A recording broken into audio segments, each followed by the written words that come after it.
أعوذ بالله من الشيطان الرجيم. بسم الله الرحمن الرحيم. يا أيها الذين آمنوا أطيعوا الله ورسوله ولا تولوا عنه وأنتم تسمعون ولا تكونوا كالذين قالوا سمعنا ولا يسمعون. إن شر الدواب عند الله الصم الذين لا يعقلون. ولو علموا فيه خيرا لأسمعهم ولو أسمعهم لتولوا وهم معرضون. يا أيها الذين استجيبوا لله وللرسول إذا دعاكم لما يحييكم واعلموا أن الله يحول بين المرء وأنه إليه تحشرون. واتقوا فتنة لا تصيبن الذين ظلموا خاصة واعلموا أن الله شديد العقاب. واذكروا إذ أنتم قليل مستضعفون في الأرض تخافون أن يتخطفكم الناس فآواكم وأيدكم بنصره ورزقكم من الطيبات لعلكم تشكرون. يا أيها الذين آمنوا لا تخونوا الله ورسوله وتخونوا أماناتكم وأنتم تعلمون. واعلموا أنما أموالكم فتنة وأن الله عنده أجر عظيم. صدق الله العظيم. ईमान वारो चयो मनो अल्लाह जे रसूल ऐं न पुछियो उनखे ऐं तव्हां ॿुधो था ऐं न थियो उन्हनि वांगुर जिन चयो हो सुन हालांकि ॿुधन बेशक जानवरनि में अल्लाह वटि गूंगा उहे जेके नथा समझन ऐं जेकॾहिं ॼाणे अल्लाह चङाई ॿुधाए हा उन्हनि खे ऐं जेकॾहिं ॿुधाए उन्हनि खे त फिरी वञनि ओड़ींदे। ईमान वारो मञो हुकुम अल्लाह जो ऐं रसूल सल्लल्लाहु अलैहि वसल्लम जो। जॾहिं सॼे तव्हांखे उन लाइ जवां में हयाती आहे ऐं ॼाणो अल्लाह ओट आहे विच में ऐं ॼाणो कया वेंदव ऐं बचो फसाद का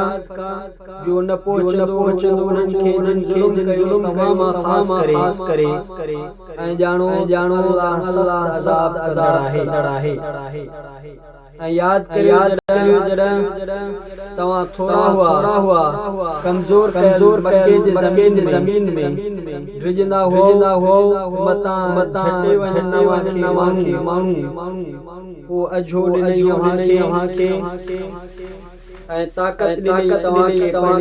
मदद सां ऐं रोज़ी ॾिनई तव्हांखे शयुनि मां जीअं शुक्र करियो। ईमान वारो न ख़यानत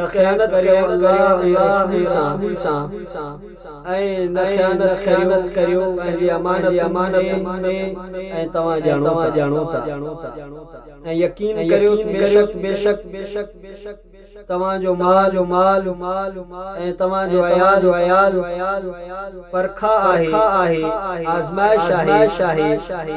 ऐं बेशक अल्लाह वॾो आहे।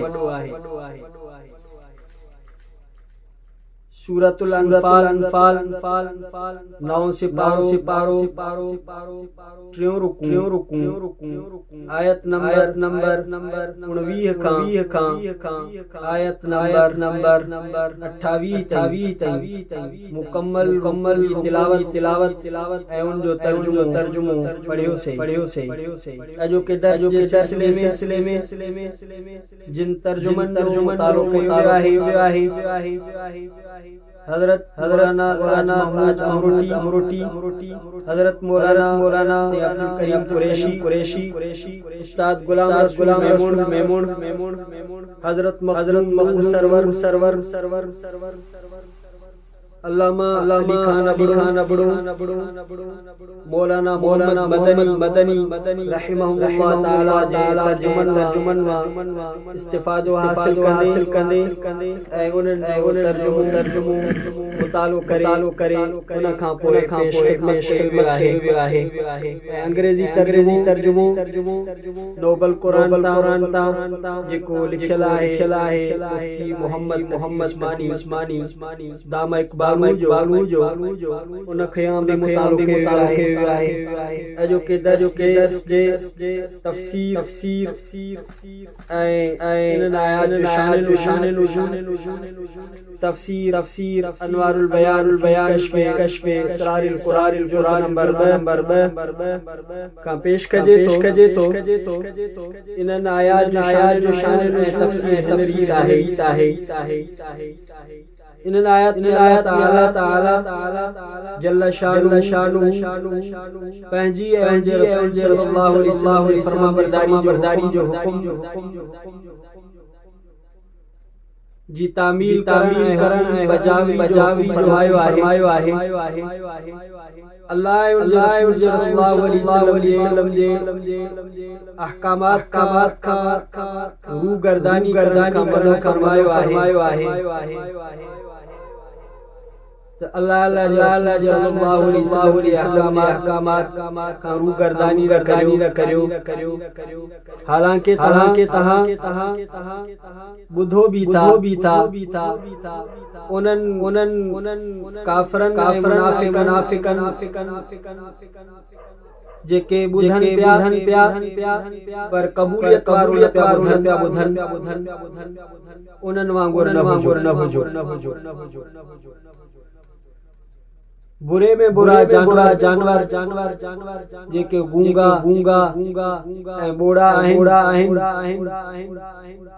जेके बुधन के काबिल ना ॻाल्हाइण जे काबिल ना अहिड़नि माण्हुनि खे तशबीह आहे जानवरनि सां जेके अल्लाह जे सल्लल्लाहु अलैहि वसल्लम खे क़बूलियत वारो नथा ॿुधन ऐं हक़ गोयाई नथा कनि इहे ॼण त जानवर आहिनि बुरा जानवर इनन जे लाइ सूरह फुरकान में अल्लाह ताला फरमायो तमन इलाहा हवा अफ अंत अलैहि वकीला अम तहसबु अन्नहुम यस्मऊन याइनहुम इला आम सबीला एड़े किस्म जा माण्हू जानवरनि खां बदतर आहिनि अॻिते अल्लाह ताला फरमायो अल्लाह ताला जे इल्म में आहे जेकॾहिं भलाई हुजे हा अल्लाह ताला ॿुधाया पर इन्हनि में किस्म जी भलाई नज़र अची गर्दानी कंदा अल ईमान कल्ला फस्तजीबु लिल्लाहि वलिर्रसूल अल्लाह सल्लल्लाहु अलैहि वसल्लम जे अहकामात के कयो बजावरी कयो जो तो उनमें इतहाई हयात है हयात अबदिया है हकीकी जिंदगी है हकीकी जिंदगी माने अमाल सालिहा है जैसा दुनियावी जिंदगी वने ऐं आखिरत में आबाद नसीब थी कुफर वारी जिंदगी आका खालिक के वफादार आहे जेको पंहिंजे रब का गाफिल आहे ये पाण करीम सल्लल्लाहु अलैहि वसल्लम फरमायो मसलुल लज़ी यतबहु वल्लज़ी ला कमसल वल्मय्यित मिशकातुल मसाबी सफ़ो 194 उन शख्स मिसाल जे रब के याद करे तो जिंदा जे मिसाल है रब जे याद लाए और मिसाल हयात ईमान है अमाल सालिहा ईमानियत है उनमें तरक्की है आखिरत में जो हासिल थी उनमें आमाल सालिहा जो दखल हुंदो अहले ईमान जन्नत वाली के बारे में सूरह अनकबूत में अल्लाह ताला फरमाया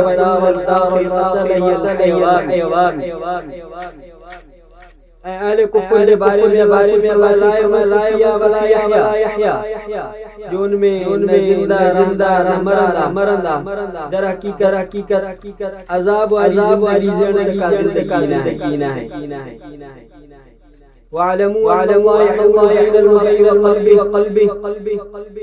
जानो बेशक अल्लाह ताला हायल थे दरमियान साहिब रूह मानी सफ़ो 191 में उन माना ही है अल्लाह ताला जो कुर्ब मुराद है मतलब ये है अल्लाह ताला दिल का ज्यादा पाने के करीब है जी आयत शरीफा में आया है वनहनु अनहबु इलैहि हब्लिल वरीद जड़ती है ये आयत माना है बाज हजरात भी फरमायो है उनकी माना ही आया दिलियों अल्लाह जे करत में आहन ओ जी चाहे तसर्रुफ फरमाए तो उनजे तसर्रुफ दिल मकासिद बनता इन जो मकसद है हजरत सलमा रज़ियल्लाहु ताला मरहिया है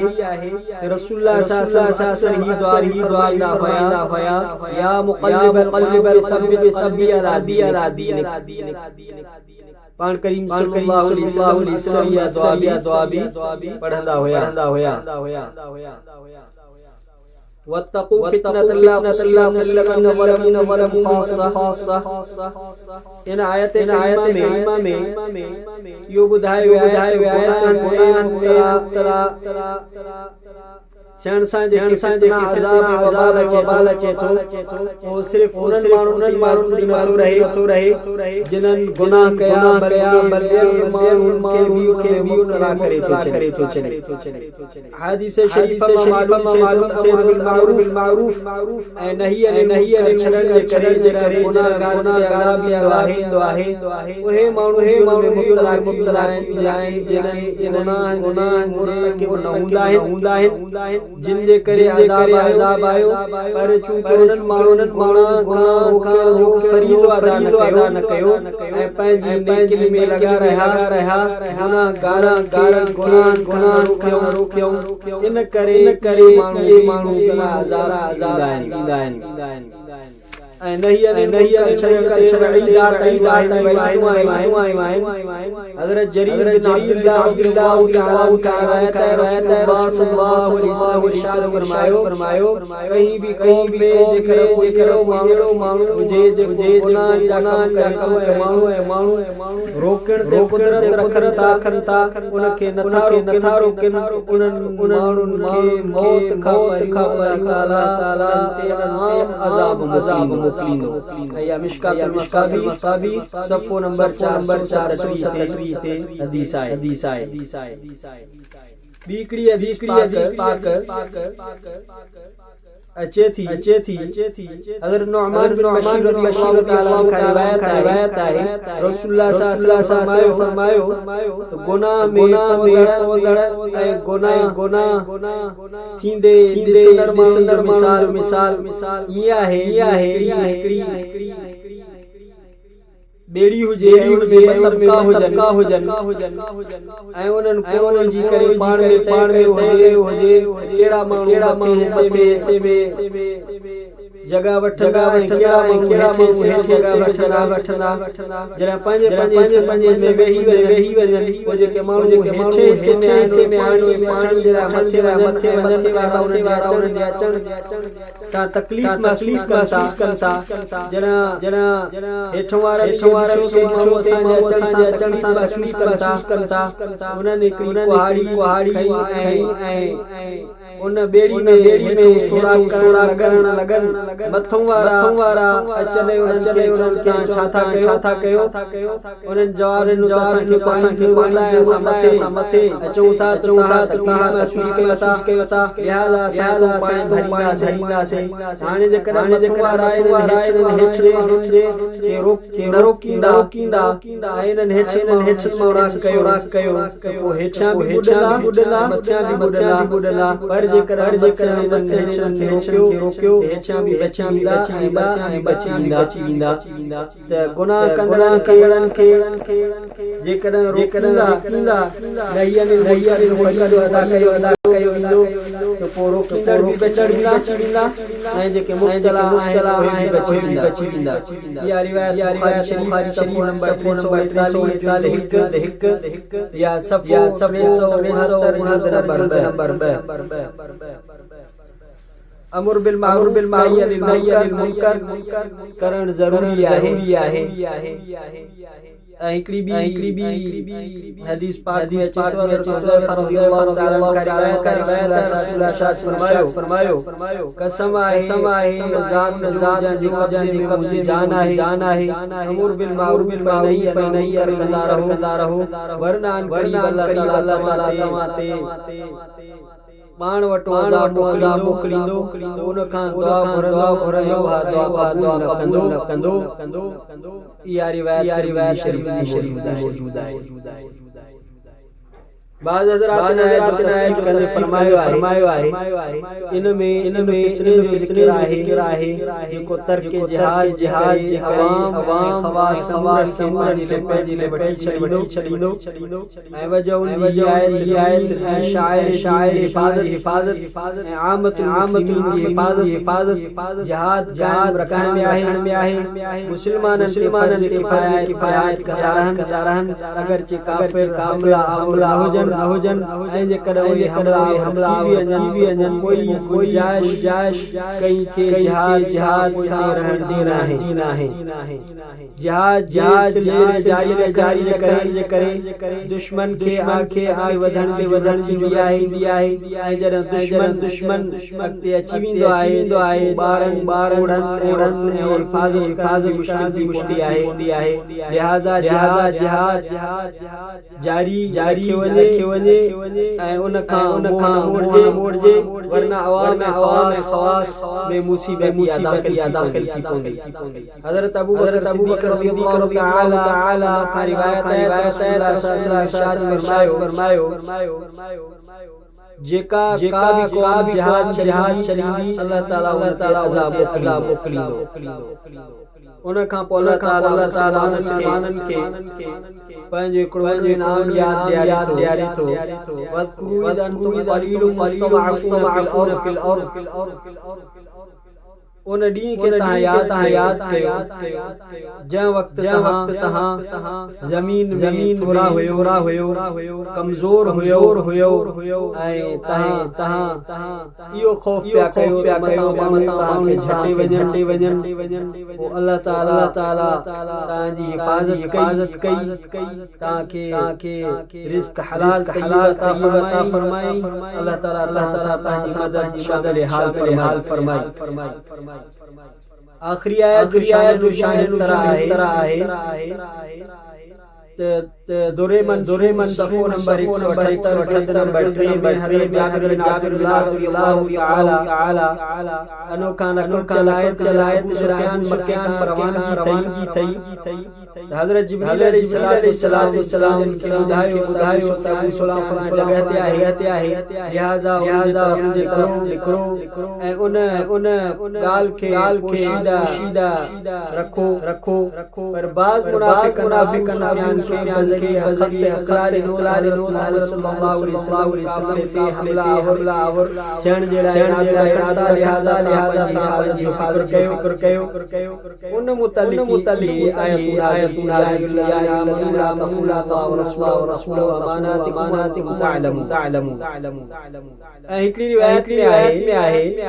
हज़रत इब्न शहाब ज़ुहरी खां रिवायत आहे कबीलो हुयो उन्हनि जॾहिं मुआहिदे जे ख़िलाफ़ नबी सल्लल्लाहु अलैहि वसल्लम उन्हनि जो घेरो फरमायो उन्हनि चयो साद बिन माज़ जो फ़ैसिलो मंज़ूर आहे हज़रत साद इहो फ़ैसिलो कयो कि बालिग़ मर्द कयो वञे ॿारनि कयो वञे उन्हनि जे इन फ़ैसिले में हज़रत अबू चयो जेको यहूदियुनि जो हलीफ़ हुयो उन्हनि यहूदियुनि खे हथ इशारो करे इहो ॿुधायो जे बारे में जो फ़ैसिलो आहे उन मुतालिक़ आयत नाज़िल थी हज़रत अबू लुबाबा अल्लाह ताला खे जॾहिं पंहिंजी एहसास थियो समझी विया अल्लाह उन सल्लल्लाहु अलैहि वसल्लम कई आहे लिहाज़ा उन मस्जिद जे हिकु ठुल सां पाण खे बधी चलियो ऐं चई ते मां कुझु न खाईंदुमि जो मां मरी वञा या अल्लाह ताला कबूल फरमाए हुजूर सल्लल्लाहु चयो पाण करीम फरमायो इस्तिग़फ़ार कयां हाणे जरा उन कयो आहे उन वक़्त छॾे अल्लाह ताला कबूल फरमाए 7 ॾींहं कुझु न खाधो न पीतो एतिरे ते जो बेहोश किरी पिया वो जरा अल्लाह ताला कबूल फरमाई खोलियो बहवाला मानी सफ़ो नंबर 109 आयत जो शान नुज़ूल जेको भी हुजे उन में अल्लाह मुबानियत आहे ऐं उन जो हर तरह के शामिल आहे इन करे हज़रत अब्बास रज़ियल्लाहु ताला अन्हु फरमाइंता ला तख़ुल्लाह बिफ़राइदिही वरसूल बिसुननिही यानी फराइज़ छॾे करे अल्लाह न कयो ऐं सुन्नत खे छॾे करे रसूलुल्लाह सल्लल्लाहु न कयो बहवाला दुरेमन सफ़ो नंबर 178 जुल्द नंबर 3 मालूम थियो अल्लाह फरमानी करण अल्लाह ताला जानत आहे ऐं जिन शैन के पोश के रखण फरमायो ज़ाहिर करत आहे अल्लाह जे रसूलुल्लाह अलैहि वसल्लम बरदारी कजी इन्हनि आयात जी तफ़सीर शान नुज़ूल ऐं वज़ाहत इन रीत हुई इख़्तिसार सां पेश कई वई आहे अनवारुल बयान फी कश्फ असरारिल बयान जुल्द नंबर 2 इन जो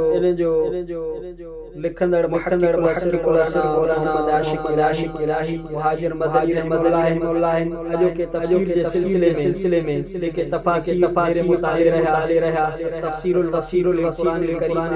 अरबी सफ़त तफसीर तफसीर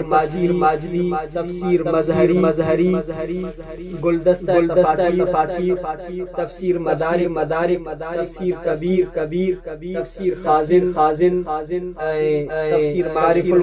कुरान मौलाना मुफ्ती मोहम्मद शफी लावारो मारिफुल कुरान शेख तफसीर वल हदीस हाफिज हलवियारो अल्लाह ताला आसान कलाम मुकद्दस बुधन समझण उन ते अमल करने की तौफीक अता फरमाए।